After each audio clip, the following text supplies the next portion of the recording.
welcome to Your Family Dog, a podcast dedicated to helping families love living with dogs. Hi, and welcome back to Your Family Dog podcast. I'm Julie Fudge Smith, and I'm here with the wonderful Tina Spring.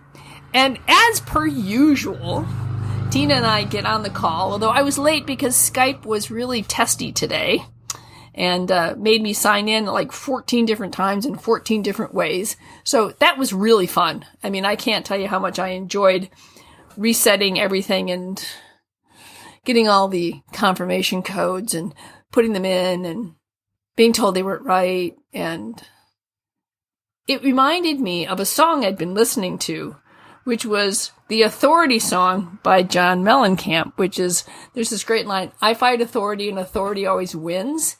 And I felt that way about Skype, that all I wanted to do was get on and record a podcast. And I was in this battle with Microsoft.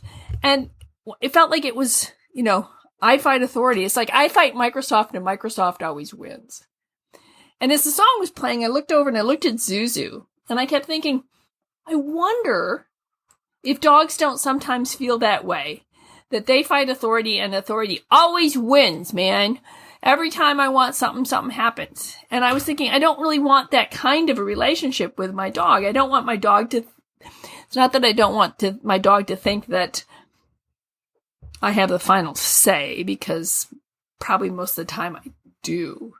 But I don't want my dog to feel as though our relationship is based on fighting my authority every time she wants something. That just doesn't seem to me to be a very productive relationship to have with my dog, with my husband, with my kids, with my coworkers, with my podcast partner, whatever it may be. That's not the relationship that I want to have. But is that the relationship that sometimes, or perhaps more often than we'd like, end up being the relationship we have with our dogs? And instead, what are we looking for?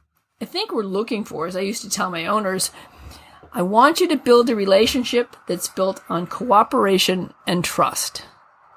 That I can trust you, you can trust me, I'm going to be fair, but let's cooperate with one another and we're going to get a whole lot more done. And so one of the things that Tina and I did finally figure out in this conversation that we have every single time before we record, unless of course we have a guest, is what's the nature of cooperation with our dogs? And what's one of the tools that we both use or have used quite a bit in building cooperation with our dogs? And that's Premack, the Premack Principle, which I think both Tina and I really, at least I know I really enjoy doing premacking with my dog. So with that sort of obtuse and weird introduction, I'm going to turn it over to Tina, and she's going to explain what we mean by premacking. There you go, Tina. No pressure. So I'm not going to give you a very scientific answer. I'm going to give you the layman's answer, which is I'm going to release the learner to do the thing they wanted to do anyway after they've done something that I asked them to do. Vice versa, if you don't do the thing I ask, then I'm not going to give you permission to do the thing you want to do. So I think my clearest example is polite leash walking. If you're pulling on me, I'm not going to go forward. Moving into new territory is what the dog wants to do anyway. So if they are walking politely and adjusting their pace to more closely resemble mine, we're going to continue to go forward. But if they start to walk too quickly, or in a direction that we're not walking, I'm going to stop and I'm not going to continue moving forward. So, do I use a bunch of food to teach polite leash walking? Of course I do. But eventually the reinforcer for walking nicely on leash is that the dog gets to continue on the walk and gets to go explore and check P-mail and all of that. But I premack all sorts of things, right? I stand at the back door and look knowingly at my dog and see what behavior they're going to offer that makes me turn the handle to the door so that they can go out. And really any polite behavior will do. If you want me to feed you, you have to be in your crate. So our dogs race to their crates to be fed. There's all sorts of examples of this. So what examples are there in your home? Well, I was thinking about the one I did with, I think one of the first times I really instituted premacking was with my dog Bingley. And I'd done some before, but there was one time we were out for a walk and Bingley saw a squirrel. And he went, in that trembling, frozen, I see a squirrel, right? And so I looked at him and I said, Bing, you need to sit and look at me. And as soon as you sit and look at me, then you and I will run to that squirrel. So I waited, because I tell him this, and he kind of looks at me, and then he stopped, and he looked back at me, and he sat, and I said, okay, and we ran to that squirrel. Now, I have to tell you that this squirrel was in absolutely no danger whatsoever of being harassed or caught with me running after it. There's no squirrel in the country that is in any kind of danger if I'm running at it. So this was not squirrel torture. And actually, probably the squirrel was having a good time. It's probably squirrel fun. So what Bingley learned was if he saw something like a squirrel, he would start to just sit immediately and look at me, and then we would run to the squirrel. And so I think that's a good example of premack. And then I've been premacking with Zuzu, trying to get her sort of reintroduced to a crate. I started by putting her food, her bowl, in the back of her crate, and then allowing her to go in. And then what I started doing was I put it in the back of her crate, closed the door, and looked at her. I said, did you want that? Did you want that food? And as soon as she pawed the crate, I opened it and let her go in. Now, when I have the food, same kind of thing you do, is you have to go into the crate, then I will give you the food. Because I want her to be... So now she's eagerly going to the crate and running in, and I don't have to ask her, where do you get this? She just goes right in. And so I think that the thing that I love about Premack is that it's using what you know is important to the dog to reinforce something. And it's not necessarily food, it is a behavior. And I think behavior is incredibly rewarding because it's something you know that your dog wants to do. And I think this is the same, it's the same kind of thing with kids. If you eat your peas, then you can have dessert. I need you to eat something green. You want to eat something sweet. So you eat the green, I'll give you the sweet. And I think that it just builds cooperation. I think it builds a sense of agency, especially I think with kids, and they understand, okay, I have a little bit of control here. If I want something, I know what I need to do. Is what I want important enough to me to do what my mom wants? Maybe it is, maybe it isn't. And I think it helps kids to start making decisions. I think it helps our dogs to start making decisions about what is and is not important to them. And I think every time that you make a decision, you say, okay, I choose to do this. I think that does build cooperation. I think that builds agency, but I also think it builds confidence. And I want my dogs to feel confident and trusted in their lives. So, for example, we're having rain, right? So I'm asking the dogs pretty consistently, do you need to, go outside? And, they know it's raining. So in many cases, Marco's like, no, I'm good. I'll hold it till Thursday. And he does. Like, he won't soil in the house. So I do try to ask them if they want to go OUT when it's not pouring rain so that they get out there during the breaks. But I'm not going to make him go. Now, if it's bedtime and we're going to be unconscious for a while, yeah, I'm going to make him go outside. Although I will say my dogs are pretty good about, if we go with them, they're like, fine, we'll go out in the rain, right? They're not lunatics about it. They will finally acquiesce and do what we ask. But I don't like bossing my dogs around all the time. Honestly, I don't either. It's exhausting. It is absolutely exhausting. And I would much rather have you cooperate with me and give you some choices.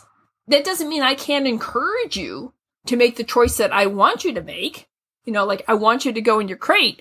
So the reward for going to your crate is the pile of raw meat. Okay. That's a little bit of encouragement.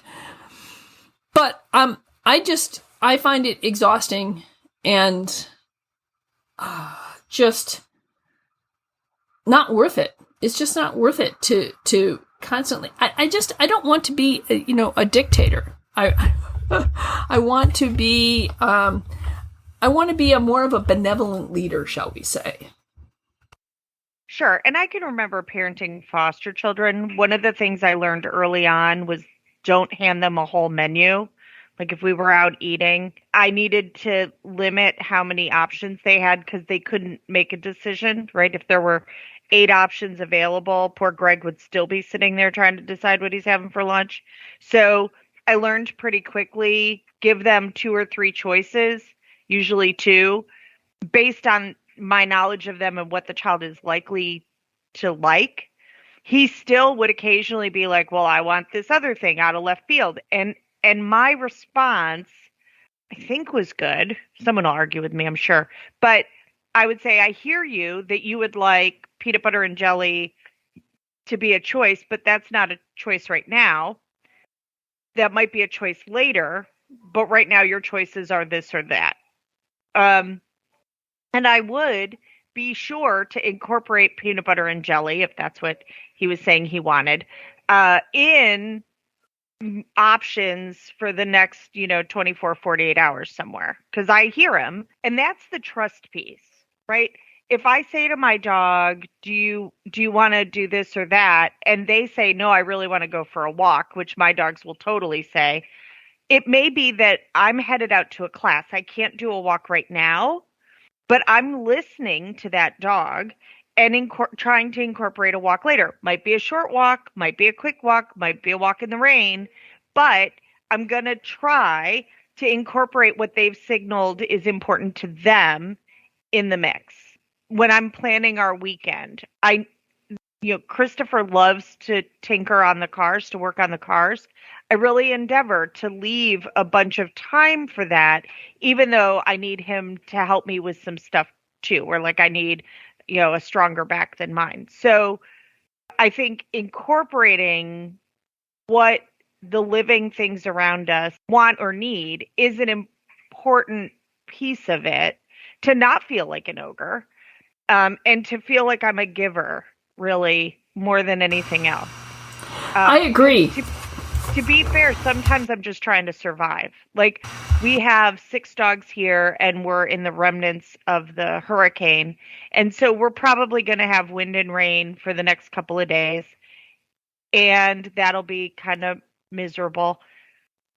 And I'll pick and choose when dogs can go outside and play, but there's probably not going to be a bunch of opportunity. So instead there will be a bunch of enrichment. Like, we just pivot to something different.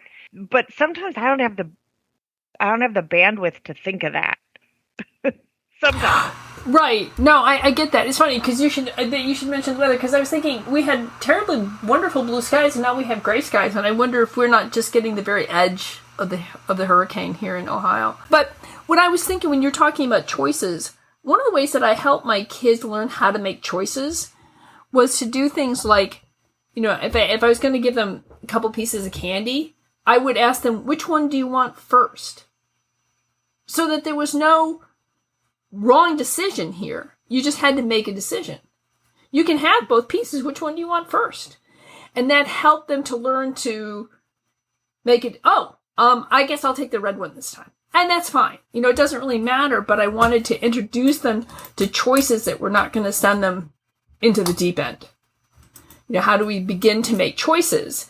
And this is when they were really little. And then, we'd have to start making more complex choices. But to start with, and I kind of feel like I do that a little bit with my dogs. It's like, okay, sweetheart, do you want me to scratch your ears, or do you want to go outside? Which one do you want to do first? I just got home and you've been home. Why don't we go outside? And then I'll be happy to scratch your ears all you want. But I also like the idea of sort of listening to what the dogs. Yesterday, I think I've talked about the fact that our cottage, we had a pipes burst and in December. Anyway, so lo and behold, we're finally nearing the end of the reconstruction of my cottage. We had to go out there yesterday and meet with the contractors for a couple of things and decided not to take the dogs because I knew they would be doing some painting. And inevitably, if there's paint, my dogs find it. They just do. And so we left the dogs at home. We had to leave them for longer than I normally would like. So Brad and I made an effort today that the dogs, like I went to a workout and went to do stuff in a house we were trying to sell, came back, and he left after I got back. We just decided that today we were not going to put the dogs through the stress of locking them up because we were going it. Just because yesterday was more than what we had wanted to do. And so today, they'll get Zuzu and I were outside cutting flowers and weeding, and we'll get a walk in this afternoon. And I think that that goes to what you were saying about trying to find the bandwidth, but trying to make the promises, knowing what the dog wants, and how can I incorporate that and, take care of them so that they feel like, okay, you may not hear me now, but I know you're hearing me. And I think that that's important for dogs, kids, spouses to understand. I hear you, can't do anything about it right now, but I will. Well, and I use Premack for me, right? Like, okay, if I clean the bathrooms, then I can, I don't know, read my book for 15 minutes, right? Like I go, okay, I want to do X.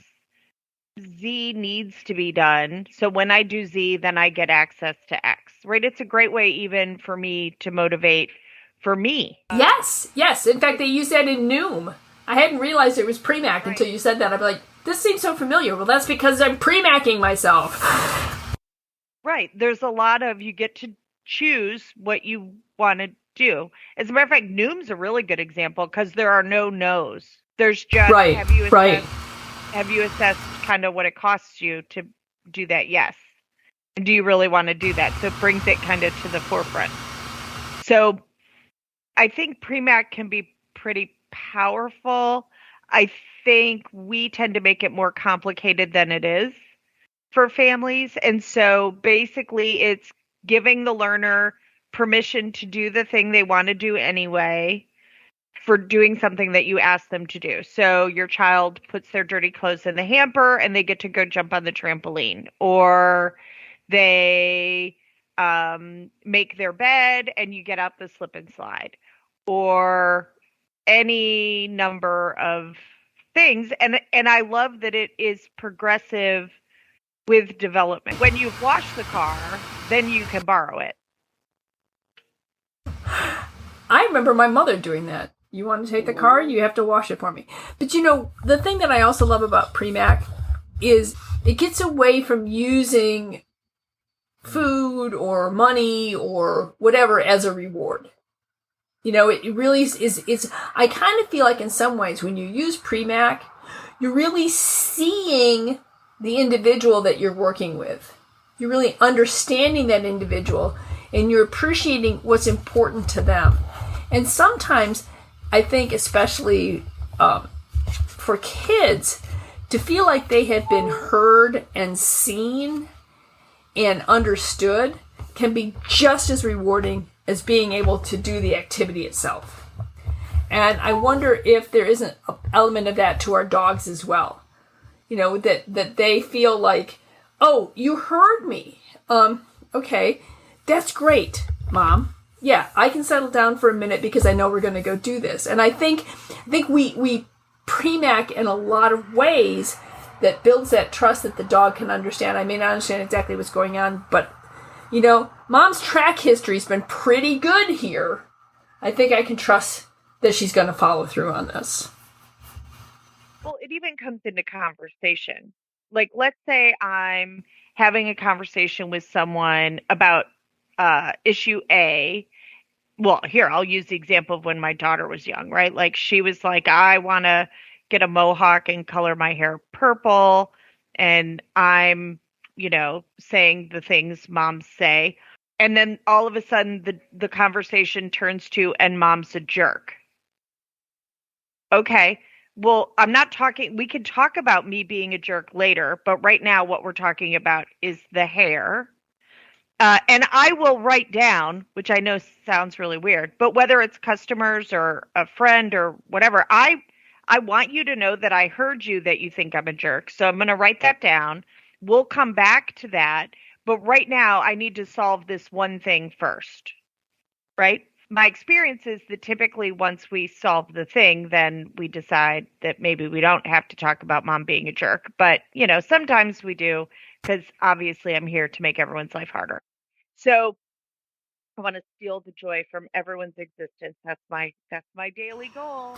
Yes, I think that comes with when they give you your diploma for motherhood. When you finalize the adoption or you give birth, and they give you the instruction manual that comes with each child. Ruin their lives. Yeah, ruin their lives is rule number 1. Make sure you ruin their lives. 2, make sure that you don't communicate in any way possible that could be understood as communication.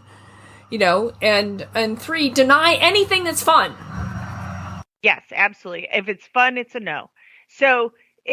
But I will also say that I can remember times parenting, and I'm sure I've done this even parenting, raising, my dogs, that there were a lot of no's just because I was overwhelmed. It wasn't necessarily that I wanted to say no. It's that I didn't have the bandwidth to say yes or to think about something.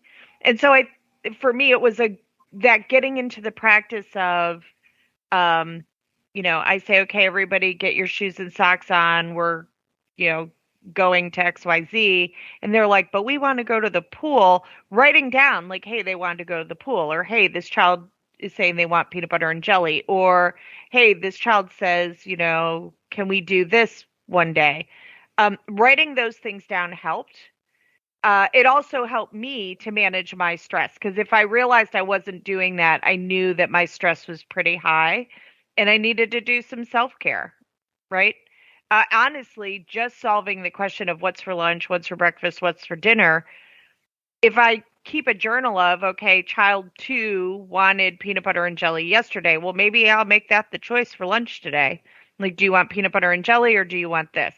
So sometimes that Premack even worked to kind of help me with some self-care, as far as if I find myself not exercising that cooperation, it might be that I'm feeling overwhelmed or tired or even under the weather. Really? As a parent, you sometimes felt overwhelmed? Under the weather? Overburdened? Never? Overburdened. Lost in the woods. That's right. Treading water. I kind of felt like I spent a whole lot of time treading water when the kids were little. And I'm much wiser now because I've been through it. Oh, yeah. I don't have to do it every day. I'm like, man, I would have done that differently. Right. Well, one of the things that I like, I had one of my grandkids over. I think it was Eva, and she's 3. And she was struggling with something. I said, it's hard to be 3. It's just when you're 3, it's hard to be 3. When you're 4, 3 is going to seem pretty easy. But that's because you've already gone through it. So when you're 4 is going to seem hard, and 5 is going to seem hard. And when 5 seems hard, 3 and 4 are going to seem super easy. So you just have to understand that every age in life comes with its own challenges because we haven't been through that age. And it's okay. It's okay to feel, at 3, to feel overwhelmed by something that seems pretty easy for your 7-year-old sister. Yeah, well, it wasn't easy for her when she was 3. And I think that I try to remember that with my dogs. It's, if we're doing something for the first time, let me give you some slack here. It might take you a little, like when we first started with the crate training thing. I would put the food in the back of the crate and Zuzu would just stare at the crate. It's like, I don't think I want to go in there, Mom. Okay. Well, when you're ready, that's where breakfast is. Great. I'm going to leave the door open. In fact, I even think I tied the door open so it wouldn't accidentally close on her. And, allowed her the ability to be a little like, this is hard. It's okay. It's okay if it's hard, And so I think at one point when I put it way in the back of the crate, because this is a pretty big crate, and she's like, I don't want to go in there. I think I moved it to the middle of the crate. So she had to stand with at least her front end in the crate and her rear end out of the crate. And then she got comfortable with that. Then we kept moving it back and back till she was all the way in the crate. And now you have to go in the crate and then I give you the food. So allowing for that idea that, new things can be overwhelming. So let's figure out how to do this without overwhelming either you or me. And, that's an art form too. That's not a science. And sometimes I feel like there are some days that I'm a lot more artistic. And there are other days when I'm probably more autistic. But there are days when my artfulness is spot on. There's other days where, there's no art. There's barely function. Right. We can have scrambled eggs and toast or cereal for dinner. It's okay. In the big pancakes for dinner. Right. We can have pancakes for dinner. We can, we can have ice cream for dinner. Right. So I think in general, utilizing Premack, one, I think it's more powerful than most people think, but also it is the next level of seasoning the learning. Right. So the dog's not doing it for a hot dog. The dog's doing it because they want you to throw the ball for them. Right. Yes, so that's what I do with Zuzu a lot. Yeah. You need to sit, then I'll throw the ball. Right.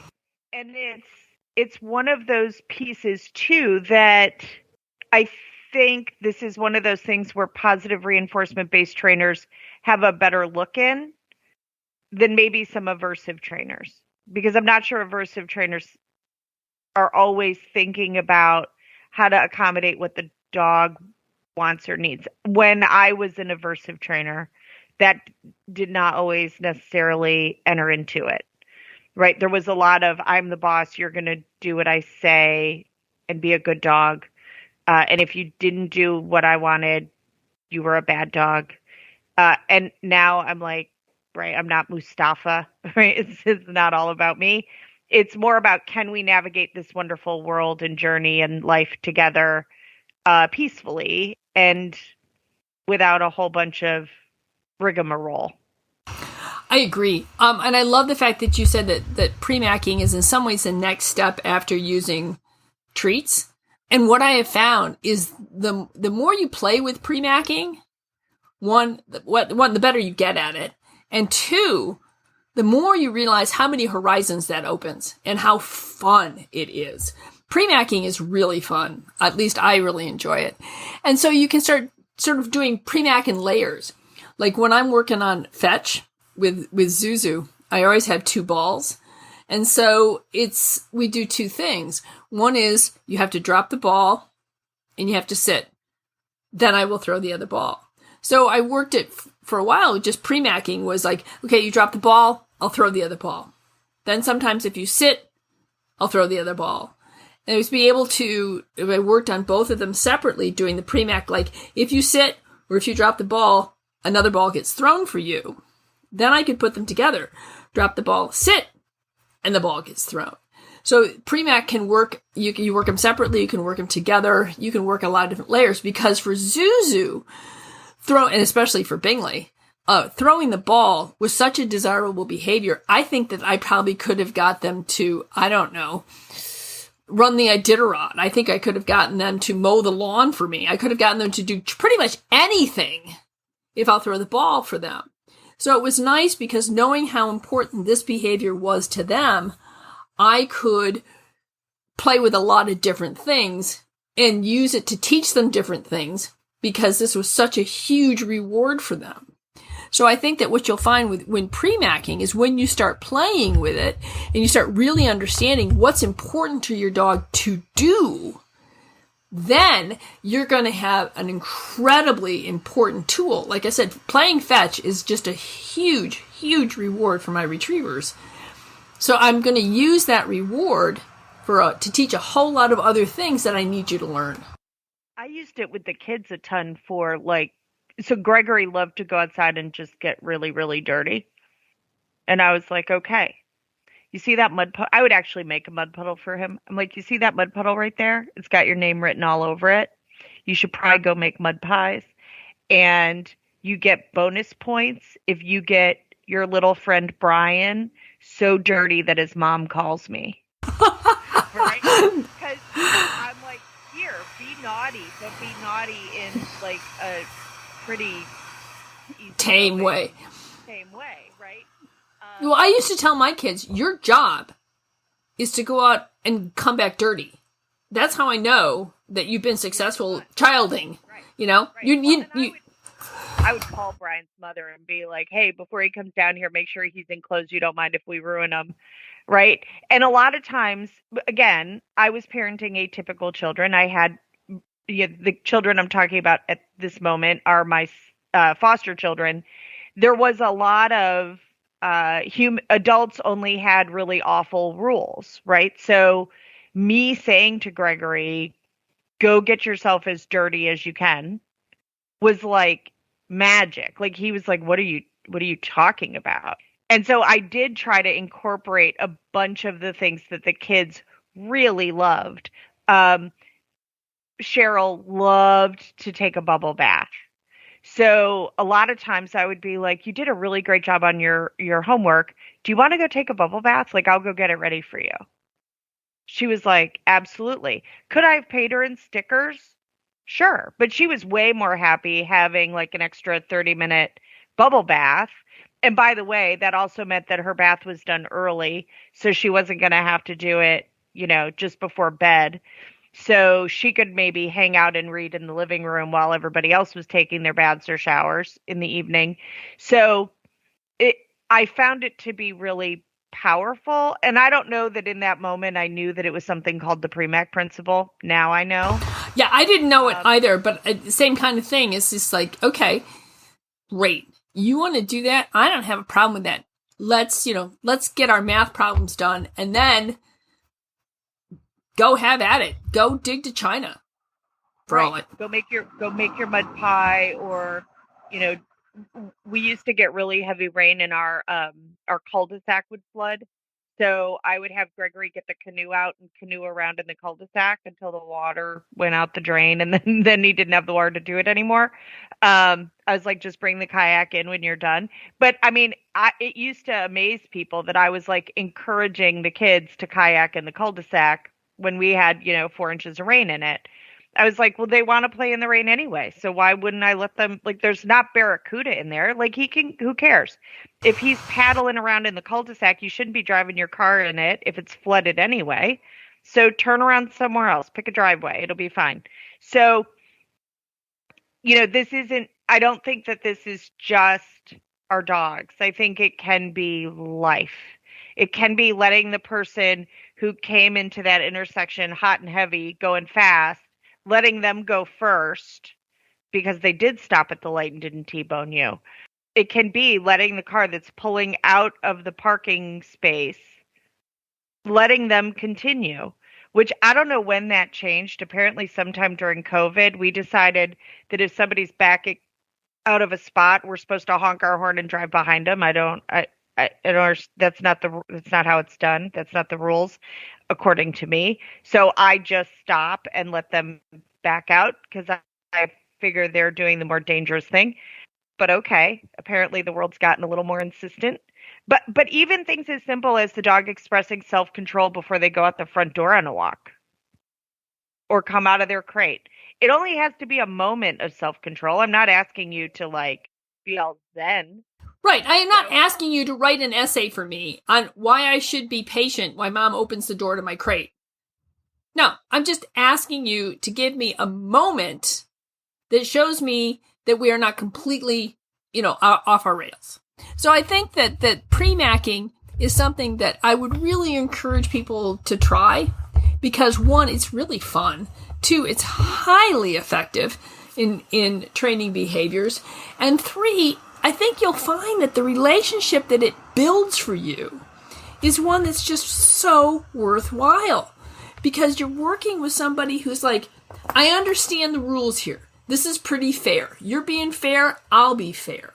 And I think it builds cooperation and a sense of fairness and agency in both people. And it does take an awful lot of pressure off of you to not always feel as if I have to demand and insist on everything going, my way or being my way. You can use the cooperation to have life be a little bit more smooth and genteel. And I think that we need a little bit more gentility. I think you're right. I think COVID sort of broke down a lot of, if not, I don't know, all of our genteel ways, and that maybe this is a way for us to institute a little bit more civility back into life. Well, yesterday I got honked at because I was waiting for someone to back out of their space who had started backing out of their space while I was still moving toward them. But the person behind me was like, you should just run them over. And I was like, you're just going to sit there for a minute. We've become very singularly focused, I think. So you could do this in simple ways. You get to the end of your driveway and the dog says, hey, instead of going to the right today, let's go to the left. Or instead of going down Main Street, the dog says, can we go down Church Street today and go check that out? Where possible, I would just tell you to kind of loosely pay attention to what the living things around you are interested in. And also think about what you would want to be rewarded with, right? If I could get rewarded with a nap, I'm like a super happy camper, right? I think Christopher has actually used that a couple of times where he's like, you know what? You seem like you're really tired. You should probably go take a nap. I'm like, woohoo, yay, I get to go take a nap. I have totally used going and taking a nap as a reward for Marco doing something I want him to do. Like he doesn't like to go outside if it's wet. I will totally be like, all right, if you go outside when it's wet and you take care of business, then we can go cuddle in the bed for 15 minutes. And I read my book for 15 minutes with a timer. He's very happy. I'm very happy. And then we get on with life again. So there's lots of really simple ways to incorporate it. And it's real life rewards, which is, interesting. It's an interesting concept, I think, for people because they don't think about it that way necessarily, that opening the back door is a reinforcer for the dog. Right. Well, I think the other thing is when you can play with it with your dog a little bit, and then with your kids, I think you can also do things like I found, and you're right, I didn't realize it was premacking at the time. It made me stop and say, well, what is it that you want to do right now?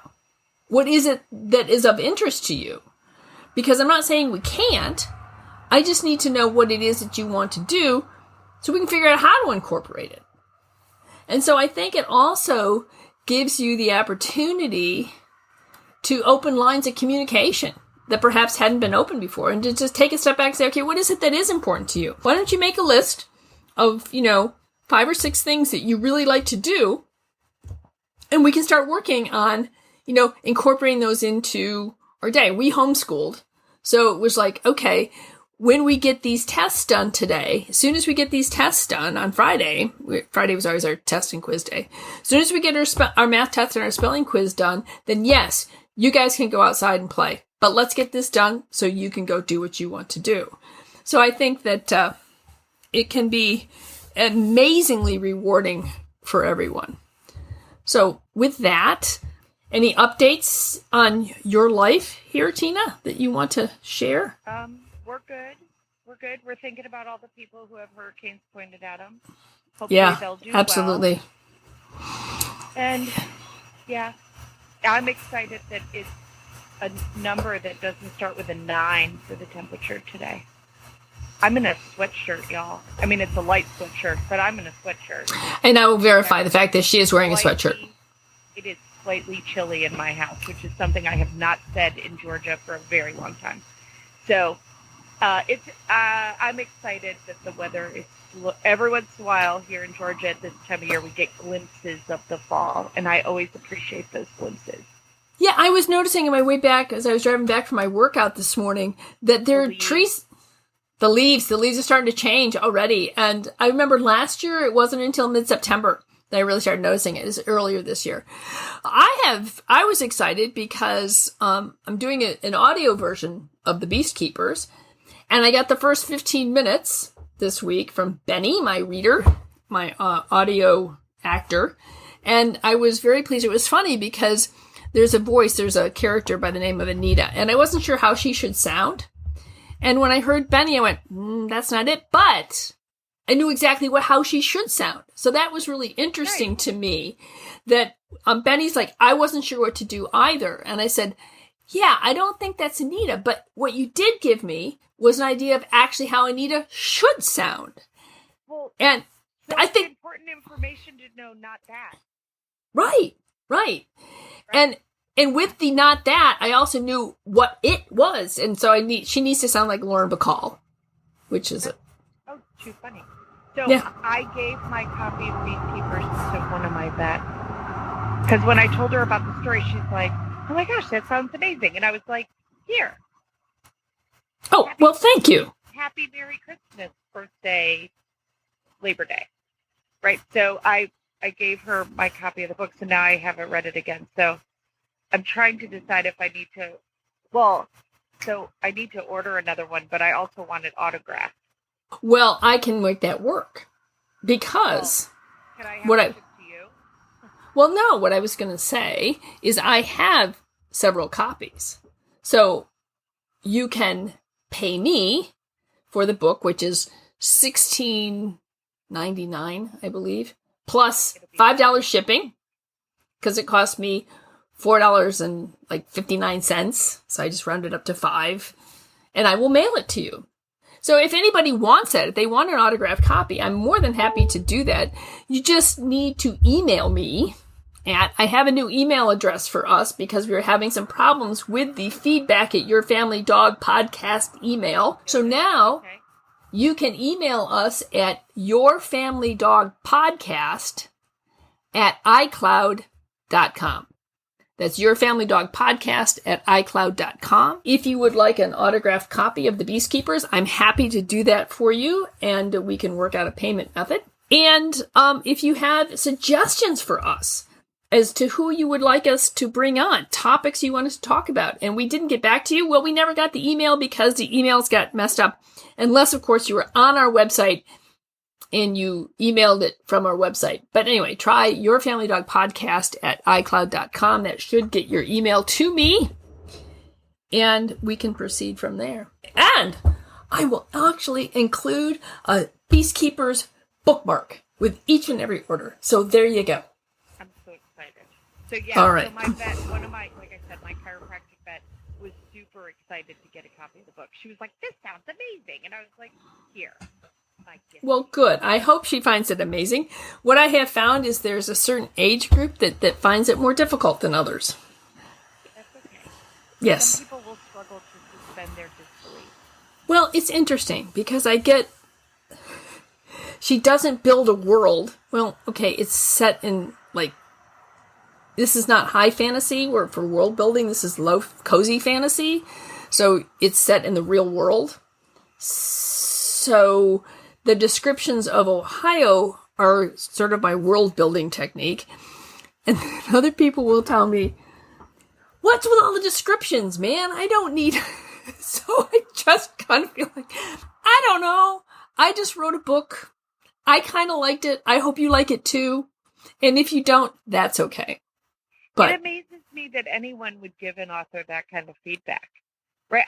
I've read some books that I was like, okay, not really sure why that was included, but it never occurred to me that I would put that in a review or find the author to complain about it. It's your book. You get to write it the way you want. That's fascinating to me. Yeah.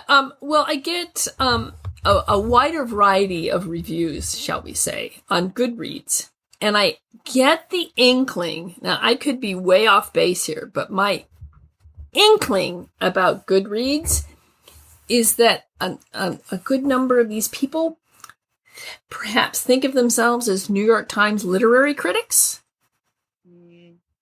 I'm going to go back to it's not the critic that counts, right? They're not in the arena. They should write their own book. I'm not sure I want you reading all the reviews. I'm not sure that's a healthy thing. No, you're not the first person to say that to me. But I did have one that was really sweet. A woman bought a copy from me and I autographed it and I sent it off she had it sent to 4 little girls. And they got it and they were thrilled to death that an author would even consider sending them, a book. and they've been reading it. And it was really heartwarming to see these little girls so excited about a book and about the fact that somebody cared enough to write an inscription to them, and that they were going to read it chapter by chapter, and they were writing down their questions. And so when I get disheartened by some of the other reviews, I just think about this wonderful family who seems to really be enjoying it. And you know what? That's why I wrote the book. I wonder if some of it is the fantasy reader. So I assume it's like other genres of literature, right? That if someone's expecting, I don't know, what did that one person say? Like mutant teenage vampires. They're not going to get that. Angsty teenage vampire assassins. There we go. So if that's what they're expecting, if that's the genre of fantasy that they're enjoying, then yeah, you may have missed the mark. But I'm not sure that's a bad thing. But yeah, like yeah, and right, and my understanding is very playful. Yes, it is, and to be lighthearted, not yes, to be bringing out your inner parent. No, the thing is that's it, and the people who get it will put that in the reviews. It's like, if you're looking for, high fantasy, that's not it. This is cozy fantasy. It's also considered what's called low fantasy, which means that it has fantasy elements, but it's set in the real world. So I'm not creating a whole new world or environment or whatever. This is, and some people, they go, it makes me wonder, maybe there are mythological creatures in Eastern Ohio, in rural Ohio. Could it be? I mean, it seems kind of like, and that's what I really wanted people to be thinking was, maybe there is a hollow somewhere between Harrison and Caroline County where the centaurs live. So Sasquatch Chronicles will tell you, yes, that they have reports in Ohio. Yeah. So there. My sister sent me a book. What was it? Bigfoot sightings in Ohio. Yep. So I'm like, okay. So anyway, well, enough about my book. Just if you are interested and you want a copy autographed, please contact me. Happy to do that. And in the meantime, go out and premack your dog. Premack your kid. Premack yourself. Right? Yes. Pick some sort of, okay, so I'm going to challenge everyone. Pick something that's going to take you 5 to 10 minutes that you've been putting off for, a silly amount of time. And then also think about a way that you can reinforce yourself that's really, like I would tell you, usually food or drink, so it's like yummy and delicious. Or a nap, or a bath, or whatever it is for you, a pedicure. And, like, in the next 3 days, do it and premack yourself. So, and then let us know how it goes. How that went. How did that feel? How did that feel to you? Because giving us that feedback helps us help you, right? Right. Absolutely. All right, then. So thank you so much again for listening to Your Family Dog Podcast. We're so grateful that you're here. If you haven't already subscribed to us, please do so wherever it is that you get your podcasts by subscribing to us and hopefully giving us a 5-star rating, which would be lovely. You'll help get Your Family Dog Podcast in front of others. We are, by the way, Tina, this will be episode 198. So we are heading up to episode 200, which we should do something special for. And so what I would say to people is, if you have an idea of what you'd like to hear for the 200th episode of Your Family Dog Podcast, we would definitely like to hear that. So Your Family Dog Podcast at iCloud.com. And thanks for listening. Thanks for listening to Your Family Dog. Got questions? Interesting ideas? Visit www.yourfamilydogpodcast.com to share your thoughts.